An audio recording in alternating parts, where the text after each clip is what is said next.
હવે મિત્રો આપણે ઉદાહરણ 24માં 5 થી લઈને 8 દાખલા કરીશું, બરાબર. હવે જે આ 5મો દાખલો છે તે મહદઅંશે ઉદાહરણ 3 જેવો છે. તમે જો તુલના કરશો તો એ ઉદાહરણ 3 જેવો જ છે, પરંતુ અહીં તમને આવક આપેલી છે, ત્યાં કંઈ આપેલું હતું નહીં, એટલે કે આધાર વર્ષ આપેલો હતો નહીં. અને આધાર વર્ષ આપણે કેટલો માનેલો મિત્રો? 100 માનેલો. ચલો કઈ રીતે મહદઅંશે એના જેવો છે આપણે વાંચીએ. પહેલે સૌપ્રથમ કે 2014ના વર્ષ માટે મધ્યમ વર્ગના કુટુંબોની ખર્ચપાત્ર સરેરાશ માસિક આવક 14,400 હોય, બરાબર. કોઈ એક કુટુંબ આપી દીધેલું છે. હવે એ કેવો વર્ગ છે? મધ્યમ પ્રકારનું કુટુંબ છે, બરાબર. હવે એનું ખર્ચપાત્ર માસિક આવક કેટલી છે એની મહિનાની? તો 14,400, બરાબર. અને જો તે વર્ગનો વર્ષ 2014ના આધારે વર્ષ 2015ના જીવન નિર્વાહ ખર્ચનો સૂચકાંક 115 હોય.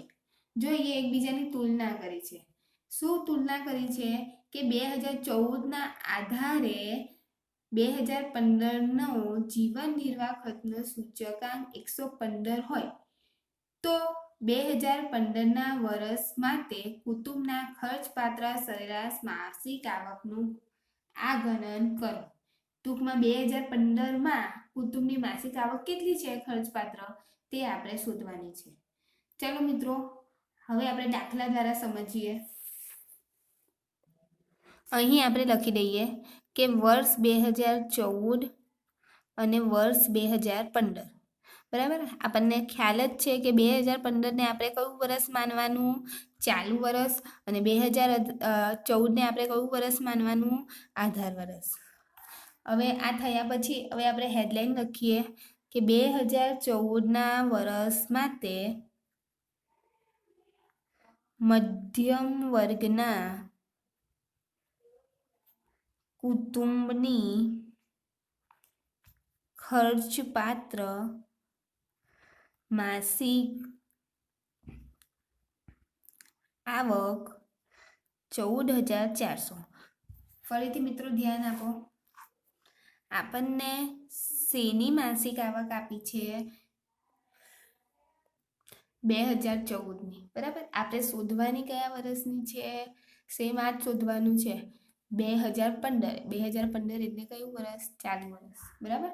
હવે આપણને આ એક મુદ્દો આપેલો છે કે 2014ની આવક આપેલી છે, બરાબર. ટૂંકમાં આપણે લખવું હોય તો 2014ની માસિક આવક 14,400. હવે આગળ આપણને લખેલું હતું કે 2014ના આધારે 2015નો જીવન નિર્વાહ ખર્ચનો સૂચકાંક 115 છે. હવે મિત્રો આ જે આપણે કીધેલું છે તે કયા વર્ષનો જીવન નિર્વાહ ખર્ચનો સૂચકાંક છે? 2015નો. એનો મતલબ શું થાય કે આધાર વર્ષ એટલે કે 2014ના આપણને સૂચકાંક આપ્યો નથી. હવે મેં તમને આગળ પણ આપણે ઉદાહરણ 3માં કીધેલું કે આપણને જો આધાર વર્ષનો સૂચકાંક ના આપ્યો હોય તો આપણો એનો કેટલો માનવાનો છે? 100. એક વાક્યનો સવાલ, બરાબર ને. આમાં આપણને જે તુલના કરી છે કે 115 છે એ કયા વર્ષના છે? 2015. અને 2015 એ કયું વર્ષ ગણાય છે? ચાલુ વર્ષ. એટલે આપણે અહીંયા લખવાનું કે આધાર વર્ષ 2014નો સૂચકાંક બરાબર કેટલો? 100. હવે મિત્રો કેવો કે 2015માં 115 છે અને 2014માં 100 છે, તો વધારો થાય કે ઘટાડો થાય? તો વધારો, બરાબર. કેટલાનો વધારો થયો? તો વધારો બરાબર 2015માં 115 અને 2014નો આપણે કેટલો છે માન્યો? 100. હંમેશા 100 જ આવે. તો 15%નો શું થયો? વધારો થયો, બરાબર. હવે આપણે જે લખતા હતા તે જ આપણે લખવાનું છે. શું લખેલું આપણે ઉદાહરણ 3માં? 2015ના ઉત્પાદનનો સૂચકાંક, પરંતુ અહીંયા આપણે શું લખવાનું છે કે 2015ના ખર્ચપાત્ર સરેરાશ માસિક આવક બરાબર 2014 કૌંસમાં આધાર વર્ષની આવક વત્તા વધારો,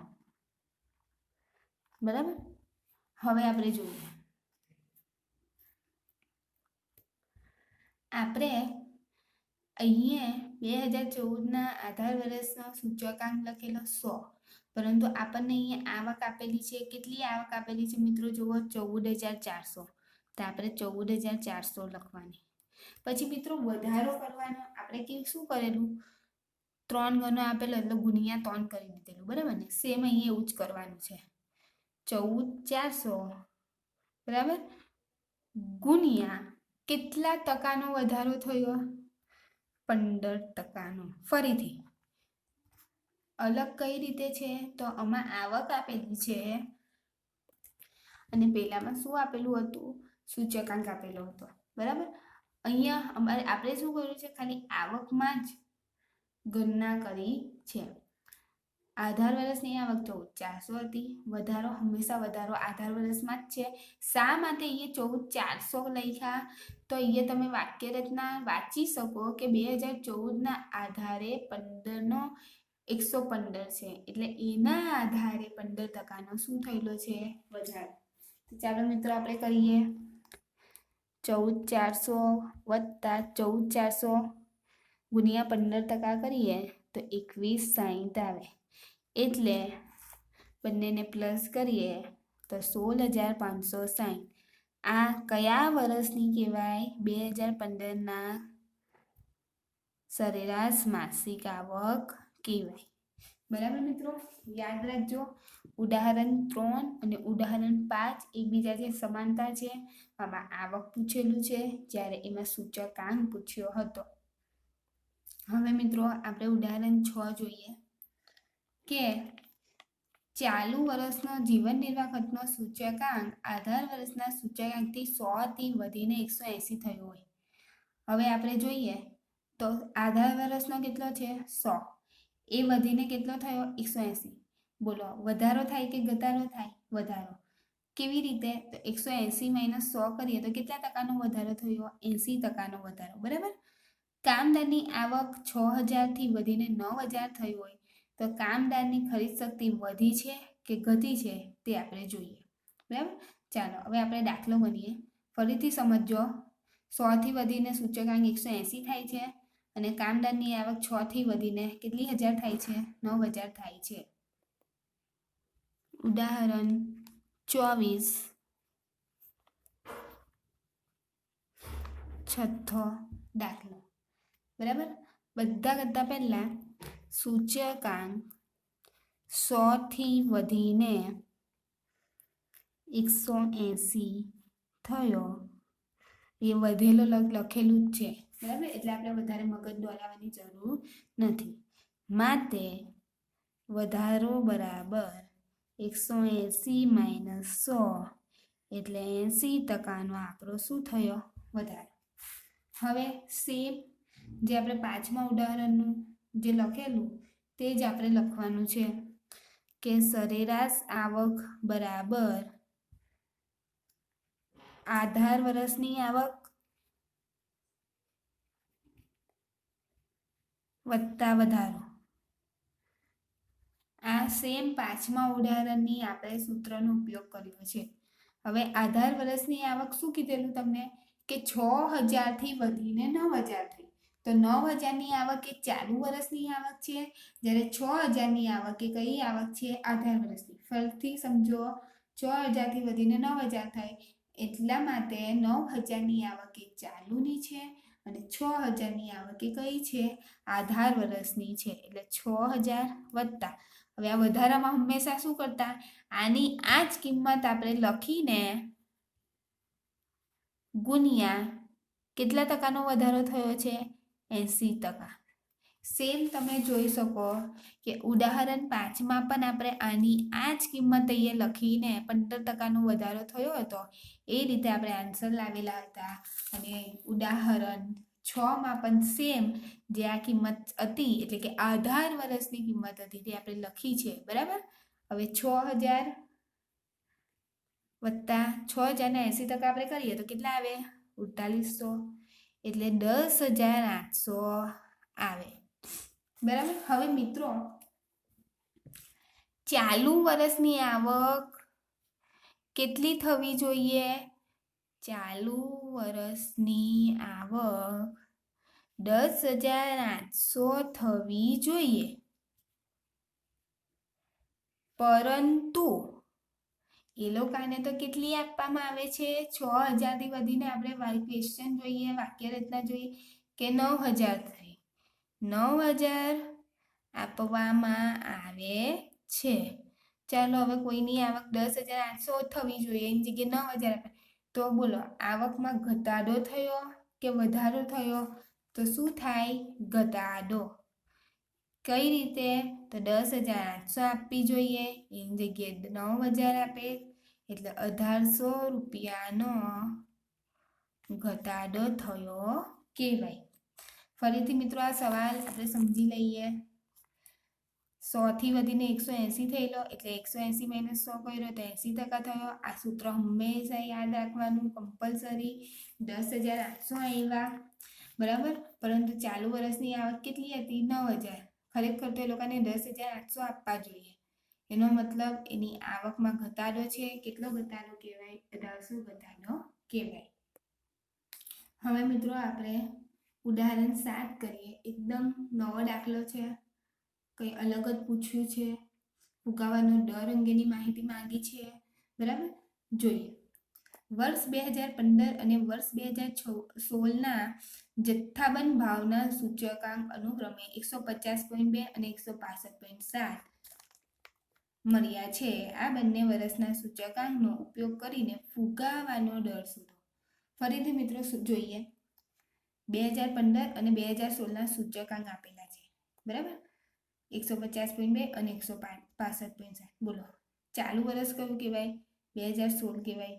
આધાર વર્ષ ગત વર્ષ કયું કહેવાય? 2015 કહેવાય. કોમન આપણને આટલું તો હવે ખ્યાલ હોવી જ જોઈએ.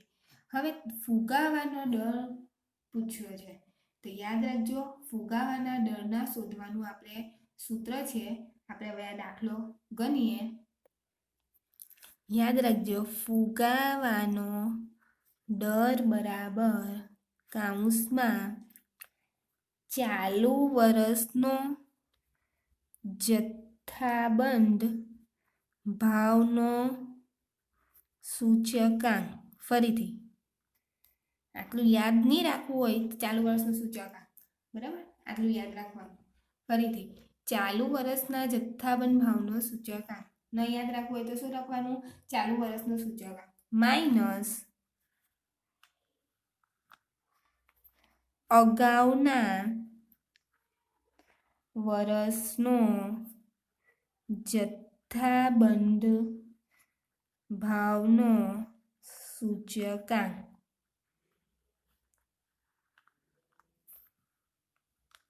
ફરીથી ચાલુ વર્ષનો સૂચકાંક માઇનસ અગાઉના વર્ષનો સૂચકાંક. બરાબર. ભાગ્યા અગાઉના વર્ષનો જથ્થાબંધ ભાવનો સૂચકાંક ગુણ્યા 100. બરાબર મિત્રો. આટલું સૂત્ર છે. એકદમ સિમ્પલ છે. ફરીથી યાદ રાખીએ કે ફુગાવાનો દર પૂછ્યો હોય ત્યારે ફુગાવાના દરનું સૂત્ર શું છે? તો ચાલુ વર્ષનો સૂચકાંક માઇનસ અગાઉના વર્ષનો સૂચકાંક ભાગ્યા અગાઉના વર્ષનો સૂચકાંક ગુણ્યા 100. આટલું આપણે યાદ રાખવાનું. બહુ ડિટેલમાં આપણે યાદ રાખવાની જરૂર નથી. શું યાદ રાખવાનું? ચાલુ વર્ષનો સૂચકાંક માઇનસ અગાઉ વર્ષના સૂચકાંક ભાગ્યા અગાઉના વર્ષનો સૂચકાંક ગુણ્યા 100. ચાલો હવે આપણે જોઈ લઈએ કે આપણને શું આપેલું હતું. એક તો 2015 આપેલો હતો અને બીજું 2016 આપેલો હતો. બરાબર. 2015ના સૂચકાંક કેટલા કેટલા આપેલા હતા એ આપણે લખી દઈએ. તો તો 2015નો સૂચકાંક આપેલો હતો 150.2 અને 2016નો આપણને સૂચકાંક આપેલો હતો 165.7. બસ મિત્રો આપણે કિંમત લખવાની છે. હવે 2015 અને 2016 બોલો ચાલુ વર્ષ કયું કહેવાય? તો 2016 કહેવાય. અહીંયા આધાર વર્ષ નથી કીધું, કયું વર્ષ કીધું છે? અગાઉ. સૂત્રમાં શું આપેલું છે? અગાઉ. તો અગાઉનું વર્ષ કયું કહેવાય?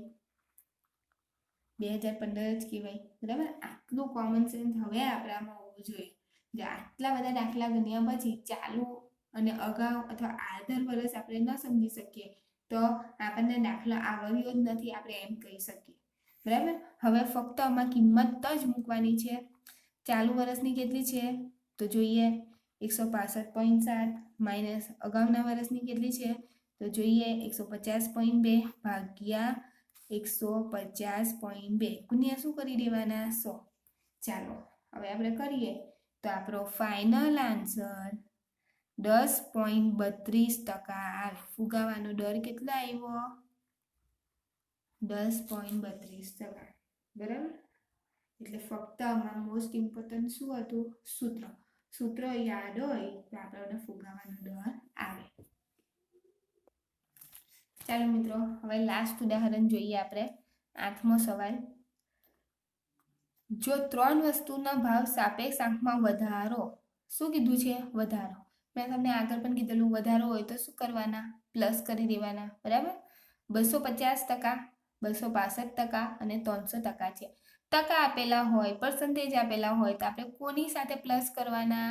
100 સાથે. આવા દાખલા આપણે કરી ચૂક્યા છે. ફરીથી, વધારો એટલે પ્લસ કરવાનો, ટકા આપેલા છે એટલે પર્સન્ટેજ આપેલા છે. પર્સન્ટેજ આપેલા હોય તો આપણે કોની સાથે પ્લસ કરવાના છે? 100 સાથે પ્લસ કરવાના છે. અને જો આ વસ્તુનું મહત્વનું પ્રમાણ 8:7:5 હોય તો ભાવનો સૂચકાંક શોધો. જ્યારે પણ આ પ્રકારના દાખલા હોય તો યાદ રાખજો કે ડબલ્યુ વાળા દાખલા છે. જ્યારે પણ આ જેમ અનુસારનો સવાલ હોય, બરાબર, તો એ કયા દાખલા છે? ડબલ્યુ વાળા. ચલો હવે આપણે શરૂઆત કરીએ. મિત્રો, આપણે 3 વસ્તુ કીધી એટલે આપણે વસ્તુ લખી દઈએ. નથી કીધી તો આપણે શું લખી દઈએ? X, Y, Z. બરાબર, કોઈ પણ તમે ABC 1 2 3 4 5 6 આપણે લખી શકીએ. હવે આપણને શું કીધેલું છે? વધારો થાય. પણ ટકા આપેલા છે એટલે આપણે એમાં શું લખવાનું?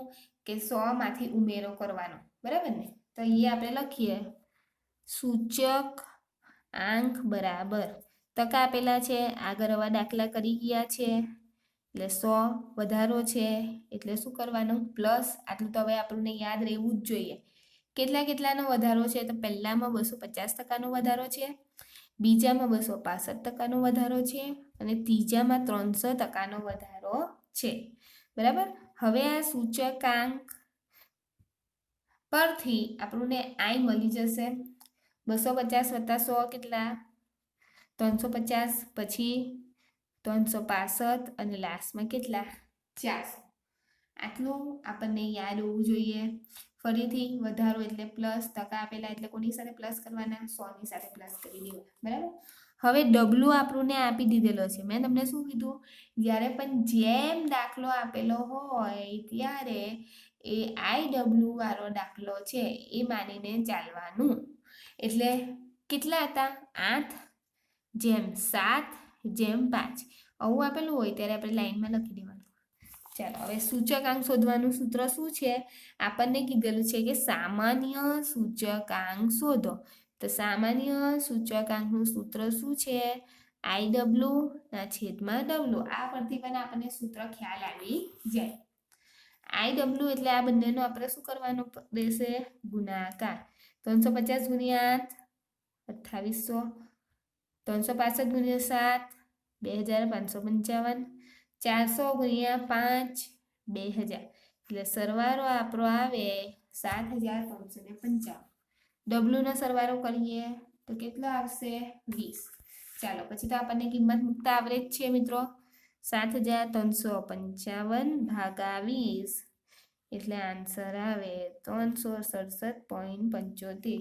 બોલો, હવે આપણે અર્થઘટન કરવું હોય, પૂછ્યું હોય અર્થઘટન કરો અથવા વધારો ઘટાડો શોધો તો આપણે શું અનુમાન લગાવીએ? 100 કરતાં વધારે છે કે 100 કરતાં ઘટાડો છે? તો વધારો છે, તો વધારો બરાબર 267.75% શું થયો છે? વધારો. બરાબર. તો આ દાખલા ટાઈપના પૂછાશે. મેં તમને શું કીધું? વધારે આપણે મહત્વ કોને આપવાના છે? ચોપડીઓના ઉદાહરણને. દર વર્ષે એમાંથી જ દાખલા આવવાના છે અને એમાંથી જ દાખલા પૂછાય છે. અમુક વાર એવું બની શકે કે 2 થી રકમ હોય, અમુક વાર રકમ થોડી ઘણી ચેન્જ પણ કરેલી હોય, પણ પૂછાય તો ઉદાહરણમાંથી જ પૂછાશે. એટલે આ 8 દાખલાની મહેનત આપણે કરવાની રહેશે, કારણ કે 2-3 માર્કમાં દાખલામાં પૂછાય જ છે.